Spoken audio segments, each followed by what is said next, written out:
From the heart of Philly, this is CBS News Philadelphia. Right now, Vice President Kamala Harris symbolically accepts her party's presidential nomination on night 2 of the Democratic National Convention. Harris did so about 90 miles away in Milwaukee, where she and her running mate, Governor Tim Walz, held a campaign rally. Wisconsin is considered one of a handful of crucial battleground states in the election. Portions of the rally were also broadcast into the DNC.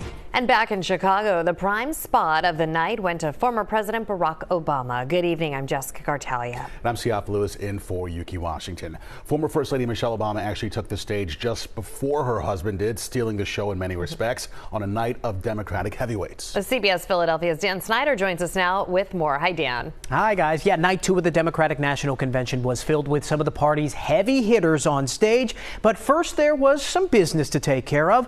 While Vice President Harris was officially voted the party's nominee during the virtual roll call ahead of the convention, tonight marked each state's ceremonial embracing of the Harris-Walz ticket. Making the announcement for Pennsylvania, Governor Josh Shapiro. Together, Pennsylvania cast 178 votes for the next Madam President of the United States, Kamala Harris, and Vice President Tim Walz.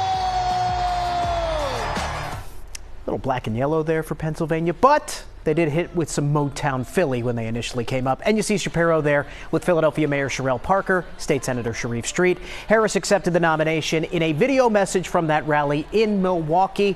Now, tonight's focus was trying to contrast Harris's vision for the country with that of former President Donald Trump. And to do that, Democrats brought in one of their most popular figures to headline, former President Barack Obama. To his hometown crowd, Obama tried to lay out the differences between those two nominees. Kamala Harris won't be focused on her problems. She'll be focused on yours. As president, she won't just cater to her own supporters and punish those who refuse to kiss the ring or bend the knee. She'll work on behalf of every American. That's who Kamala is. Now, while the former president might have been the headliner, a lot of people may have been more interested to hear from the former First Lady. Michelle Obama preceded her husband on stage. She does not do a lot of political speeches, and it's been some time since we've heard from her. Obama told people, quote, "Our fate is in our hands," and rallied people to keep up the fight to elect Harris and Walz. She also had a focus on Trump, who has often criticized the Obamas.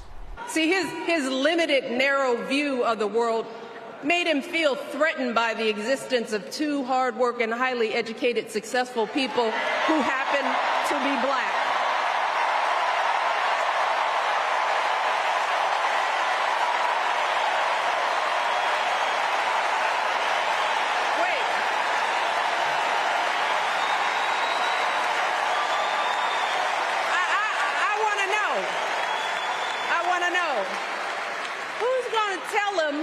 Who's going to tell him that the job he's currently seeking might just be one of those black jobs?